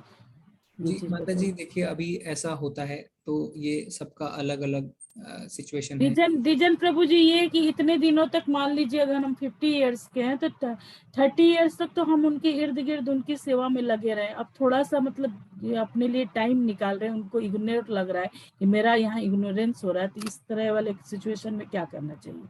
देखिए माता जी, इसमें हमारे घर वाले अक्सर देखने को मिलता है कि ऐसा होता है, तो हमें उन्हें समझाने की कोशिश करनी चाहिए माता जी, और थोड़ा खुद को एडजस्ट करना चाहिए। अब जैसे अगर आप चैंटिंग कर रहे हैं, तो अगर घर वालों को शुरू शुरू में लगता है, जब वो नहीं समझ रहे हैं कि आप समय नहीं दे पा रहे हैं, तो आप जल्दी उठ के चैंटिंग कर सकते हैं, क्योंकि आप जल्दी उठ के चैंटिंग करेंगे तो उनका हो सकता है जो काम का समय है उसमें कोई दिक्कत नहीं आए। तो शुरू में जब आप अपने को एडजस्ट करेंगे और जब वो समझेंगे कि आप इसके लिए कितने गंभीर हैं और आपका मकसद काम से मन चुराना नहीं है, आपका मकसद भक्ति में आगे बढ़ना है, तो वो धीरे धीरे इसको मानना स्वीकार जरूर करेंगे माता जी। ऐसा होता है। और एक चीज और प्रभु जी, हम इस चीज मतलब मेरे को फेस करना पड़ रहा है कि कहीं ना कहीं कुछ मेरे फैमिली मेंबर को ये भी डर है कि ये इस्कॉन में चली जाएगी तो फिर इसका ये घर परिवार से नाता रिश्ता ये। लेकिन ऐसा हम अपने कर्तव्य को सारे करते हुए हम 5 5:30 से लेकर के 7 तक ही चैंटिंग करते हैं, लेकिन उन लोग के एक अंदर भय हम देख रहे हैं कि ये चीज इसको कैसे उसको मैनेज करें, समझाने का भी असर नहीं पड़ रहा है। तो इसको हम अपना कर्तव्य बहुत अच्छे से करते हुए हर चीज को फॉलो करें, फिर भी हर जगह ऑब्जेक्शन, मंदिर नहीं जाओ, ब्रेन वॉश हो जाएगा, इन सब को क्या अडिग रह के हम भक्ति करते रहे प्लस कर्तव्य को भी अच्छे ढंग से निभाते रहे, यही ना रास्ता है। जी माता जी, ये तो बहुत आसान है, क्योंकि इस्कॉन में तो आप देखेंगे कि मतलब 99% लोग गृहस्थ हैं और इस्कॉन से जुड़े हैं, है ना।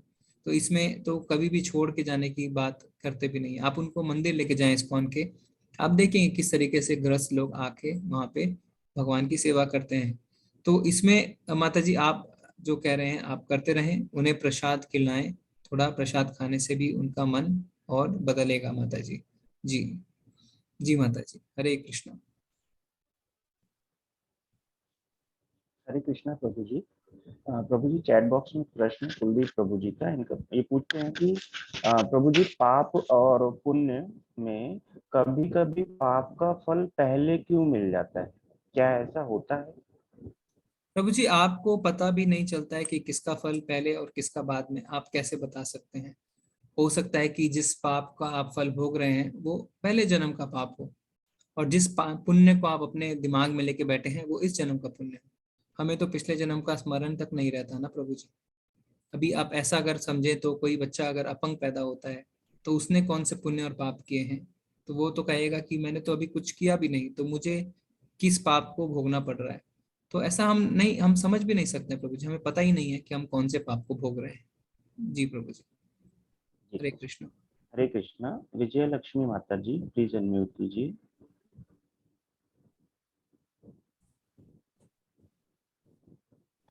हरे हरे कृष्णा। कृष्णा प्रभु जी। हरे कृष्ण माता जी।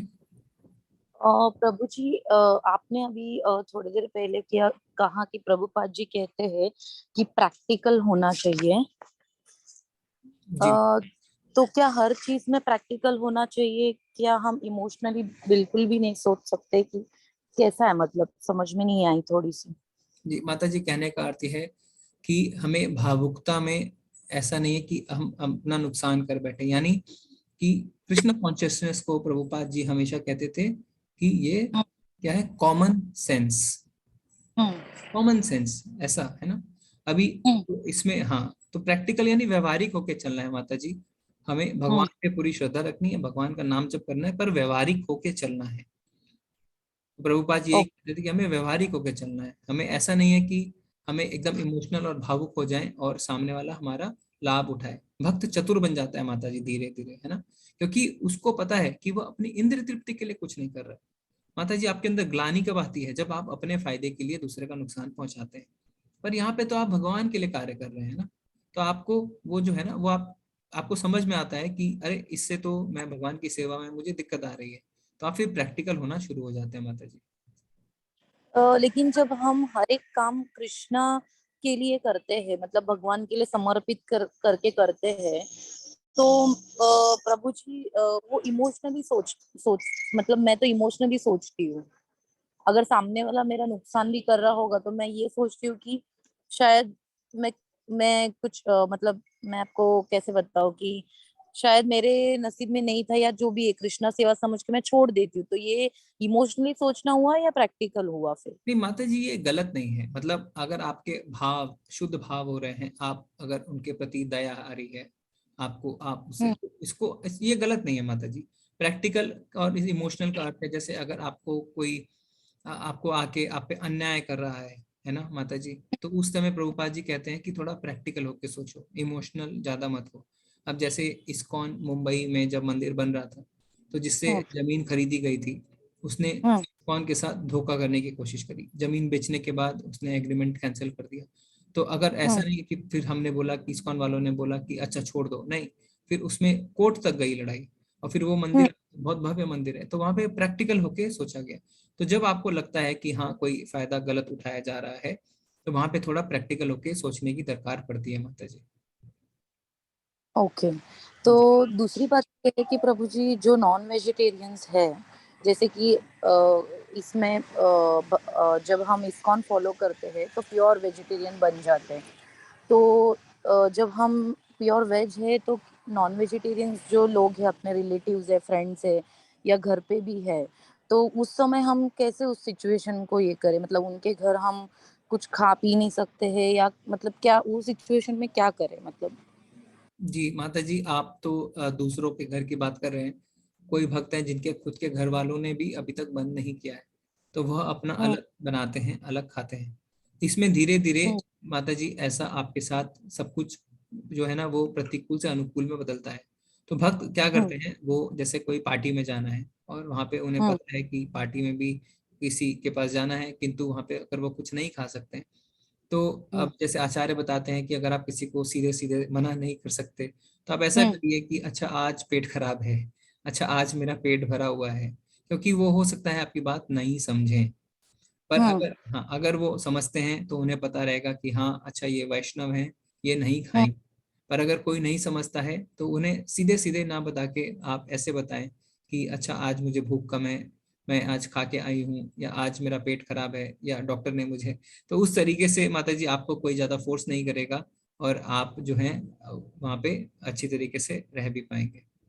अच्छा, तो मतलब प्रभु जी जिनके घर में वेज यानी वेज भी बना होगा, या उन्होंने अपने लिए विदाउट कांदा लहसुन भी बनाया होगा, तो भी हम नहीं खा सकते, ऐसा आप कहना चाहते हैं मतलब? नहीं माता जी, मैंने ऐसे नहीं कहा।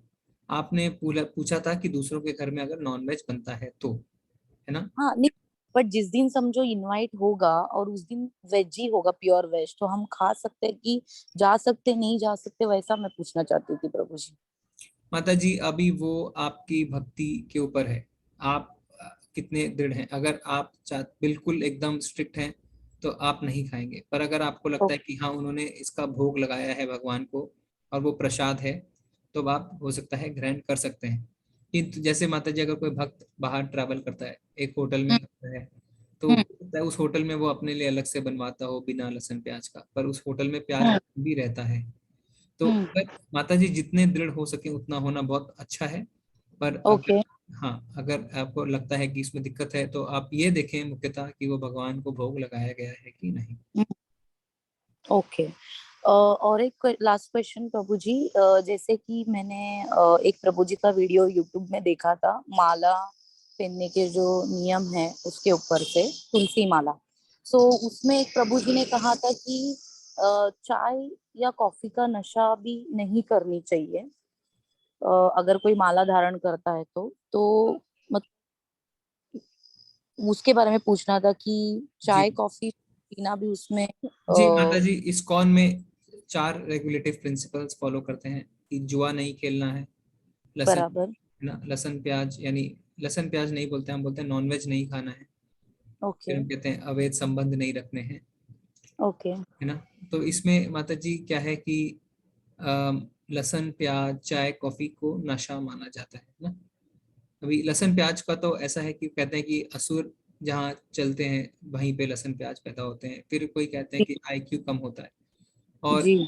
चाय कॉफी को भी नशे की तरह लिया जाता है माता जी। तो इसमें धीरे धीरे, ऐसा नहीं है अभी आप लेवल 1 में हैं, आप पहले माला करें, आप माला करते भी होंगे, लेवल 2 में आएंगे। धीरे धीरे अगर आप और आगे बढ़ना चाहते हैं तो जब आप 16 माला तक आएंगे और आगे बढ़ेंगे, तब धीरे धीरे माता जी आप इन रेगुलेशंस को फॉलो कर सकते हैं। ओके, जी माता। ठीक है प्रभु। हरे कृष्णा। हरे कृष्णा माता जी। हरे कृष्णा। राजकुमार स्वामी प्रभु जी, प्लीज अनम्यूट कीजिए।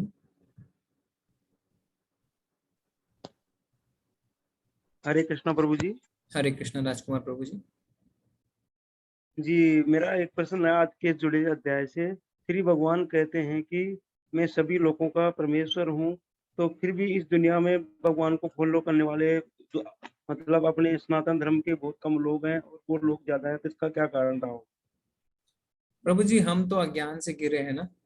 अभी हमने भी देखा कि अगर हम भगवत गीता कोर्स से पहले तो हम भी नहीं जानते थे, तो हमने जो है वो भोग करने की इच्छा जताई, हमने प्रभुत्व जताने की इच्छा करी, तो हम यहाँ पे आके बद्ध हो गए। और जब हम बद्ध हो जाते हैं, जब आत्मा प्रकृति के संपर्क में आती है, तो वो सब कुछ भूल जाती है। तो भगवान के साथ जो शाश्वत संबंध है उसे भूल जाती है, वो ज्ञान से अज्ञान के अंधेरे में आ जाती है। तो ये कारण है प्रभु जी, है ना। सब आत्माएं जो है वो अभी अज्ञान के अंधेरे में है। फिर भगवान खुद इसलिए भगवत गीता का ज्ञान देते हैं कि किस तरीके से हम दोबारा भगवान के पास जा सकते हैं। जी प्रभु जी। हरे हरे कृष्ण। कृष्णा। हरे कृष्णा। हेमा माता जी, प्लीज अनम्यूट कीजिए। हरे कृष्णा प्रभु जी। हरे कृष्ण माता जी। प्रभु जी, मेरे पास 2-3 प्रश्न हैं। मैं हैदराबाद से हूँ जी। पहले तो is Bhagavad Gita and Bhagavat are 2 different things? जी माता जी, भगवत गीता जो है वो भगवान द्वारा बोली गई है, और यहाँ पे जो है वो 5 मुख्य विषय हैं जो हमने देखा: ईश्वर, कर्म, जीव, काल, है ना। और भागवतम जो है वो भगवान की लीलाओं के बारे में है, उसमें हम भगवान की लीलाएं पढ़ते हैं। जैसे भगवत गीता में 700 श्लोक हैं, भागवतम में 18,000 श्लोक आते हैं माता जी। तो एक है भगवान के द्वारा बोला गया, और दूसरा है भगवान की लीलाओं के बारे में। जी माता जी। Thank you so much. And one more question is it Bhagavad Gita is completely about detachment? I mean, should we detach?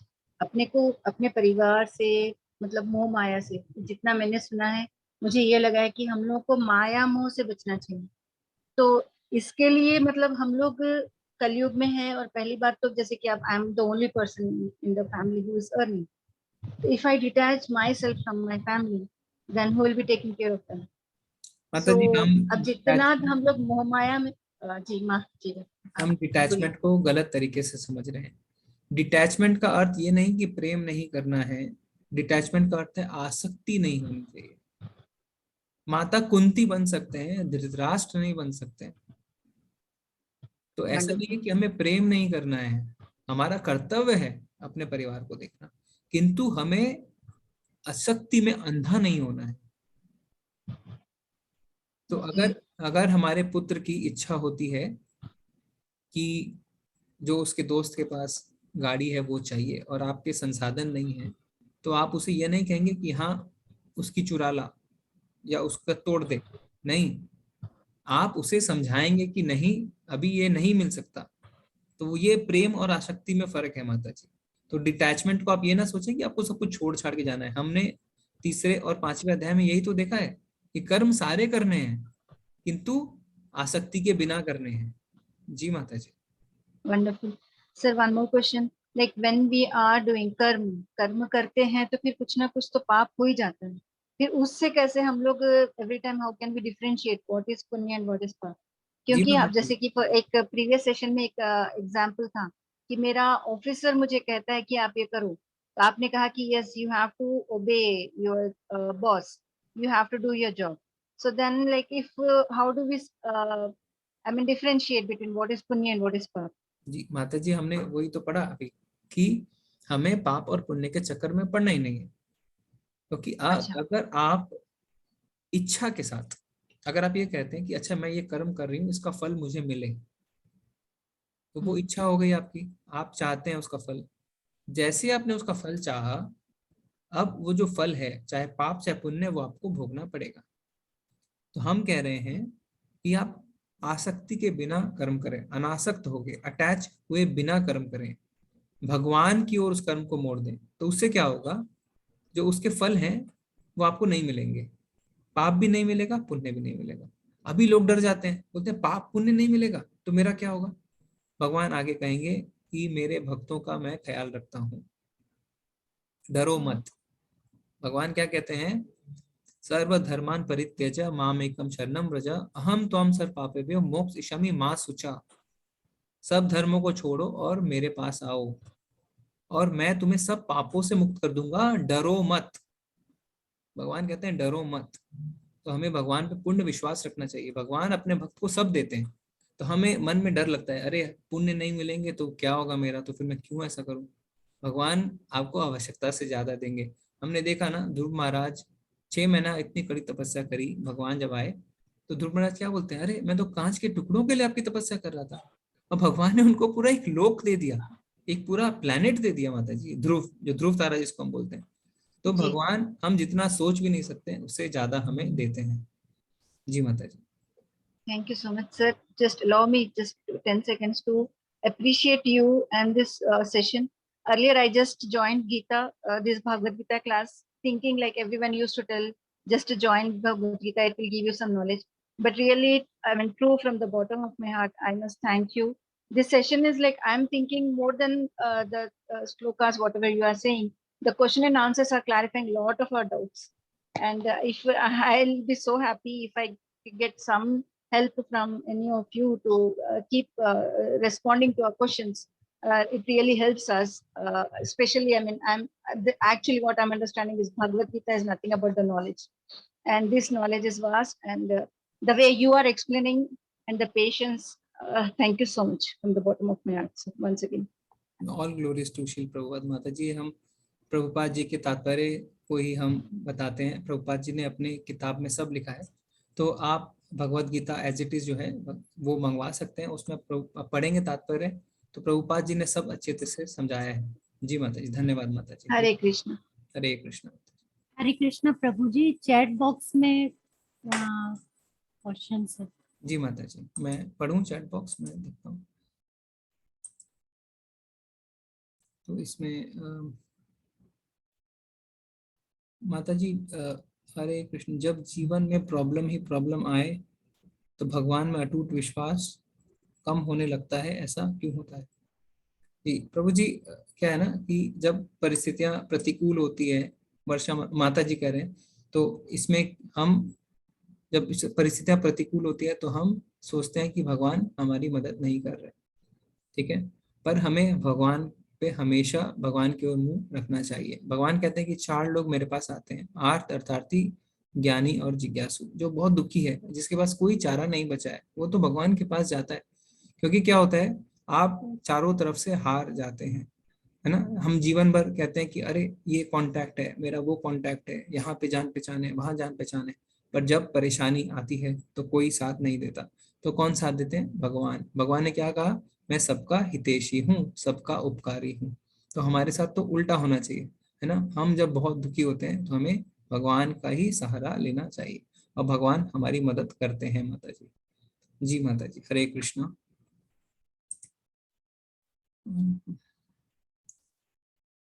पाप और पुण्य में कभी कभी पाप के फल पहले, अच्छा ये तो हो गया था माता जी। और तो कोई प्रश्न नहीं है, कंप्लीट प्रश्न नहीं है माता जी किसी का। जी, वो तीसरे अध्याय में वो चक्र बताने के लिए कह रहे हैं रवि प्रभु जी। प्रभु जी, हमने उसमें बताया था कि हर प्राणी को भोजन चाहिए। भोजन वर्षा से आता है, वर्षा यज्ञ से, और यज्ञ जो है वो हमारे निर्धारित कर्म से होते हैं, और जो निर्धारित कर्म है वो वेदों में लिखे हैं, और वेद जो है वो भगवान की वाणी है। तो ये साइकिल ऑफ जो वो था प्रभु जी, वो हमने बताया था आपको। तो इसमें जी माता जी, जिनके प्रश्न हैं, जो चैट में प्रश्न नहीं लिख पा रहे हैं, वो हैंड रेज करके पूछ सकते हैं, नहीं तो आपको पूरा प्रश्न लिखना पड़ेगा, नहीं तो समझ नहीं आएगा माता जी। जी माता जी, अब हैंड रेज हम ले सकते हैं, ज्यादा समय नहीं हमारे पास, 4-5 मिनट ही है। जी प्रभु जी। जी माता जी लीजिए।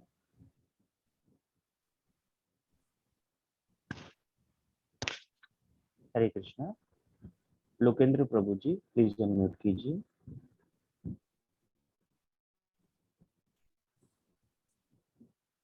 हरे कृष्णा लोकेंद्र प्रभु जी। हरे कृष्ण प्रभु जी। हरे कृष्णा लोकेंद्र प्रभु जी। प्रभु जी मेरा प्रश्न ये था कि हम हर काम को तो प्रभु को समर्पित करके नहीं कर पा रहे हैं, याद नहीं रहता है, पर जब शाम को पूजा करते हैं तो भगवान से यही प्रार्थना करते हैं कि जो भी हमसे अच्छे बुरे जो भी मैंने कर्म किए हैं आपके चरणों में समर्पित हैं, तो क्या यह कृष्ण भावनामृत कर्म हुआ? जी प्रभु जी, ये शुरुआत बहुत अच्छी है। अब जैसा आपने कहा कि याद नहीं रहता है, तो हमें अभ्यास करना है ना। अभ्यास कैसे करना है? जब हम माला करते हैं तब हम भगवान के नाम का अभ्यास करते हैं, तो धीरे धीरे जब मालाएं बढ़ती हैं तब आप देखेंगे कि दिन भर आपके मुख पे भगवान का नाम रहता है ना। आप जब सोते हैं तभी भी आप भगवान का स्मरण में सोते हैं। प्रभु जी आगे हम अध्याय में देखेंगे, भगवान कहते हैं कि जिस भाव के साथ हमारी मृत्यु होती है उसी भाव से हमें अगला शरीर मिलता है। अभी तो हम सिर्फ कर्म की बात कर रहे हैं प्रभु जी, हम अगला जन्म जो अगला शरीर मिलना है उसको भी हम जो है ना भगवान का नाम लेके ठीक कर सकते हैं। क्यों? अगर हमारी मृत्यु के समय हमारे मुख पे भगवान का नाम आ गया तो हम सीधा भगवत धाम जाएंगे, ये भगवान खुद बताते हैं। जैसे अगर कोई मरता है और वो अपने पुत्र मोह में, अपनी संपत्ति के मोह में रहता है, तो फिर उसका अगला जन्म उसी के आसपास होगा। या तो हो सकता है वो अपनी संपत्ति का चौकीदार बन जाए, या हो सकता है कि अपने पुत्र के वापस किसी तरीके से उसके संपर्क में आके दोबारा जन्म ले ले, क्योंकि उसकी आसक्ति बनी हुई है। पर अगर अभी कोई कह सकता है ना कि अच्छा मैं तो मरते टाइम भगवान का नाम ले लूंगा, जी नहीं, ऐसा नहीं होता जी। इसके लिए हमें अभ्यास करना होता है, क्योंकि मृत्यु के समय कहते हैं कि हजारों बिच्छू काटने जितना दर्द होता है, ये शास्त्रों में लिखा है। तो जो आपने कहा कि याद नहीं रहता, तो हमें अभ्यास करना है प्रभु जी।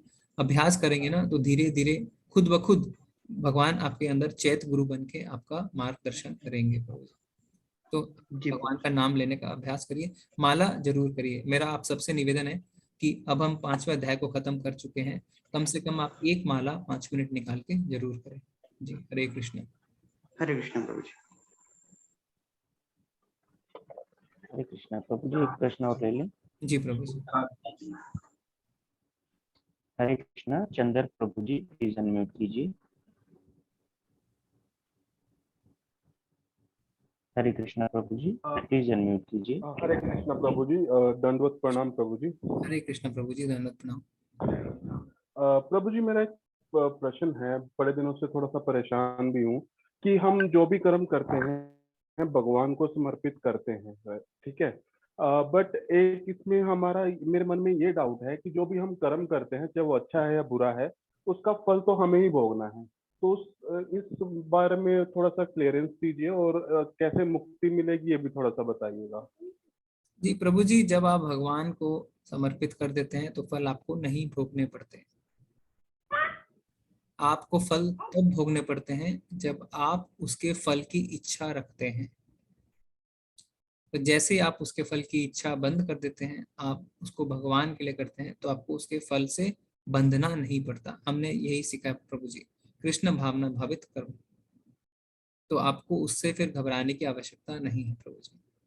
और भगवान तो यहाँ तक कहते हैं कि जो मेरा नाम लेता है उसके पुराने पाप कर्म को भी मैं नष्ट कर देता हूँ, है ना प्रभु जी।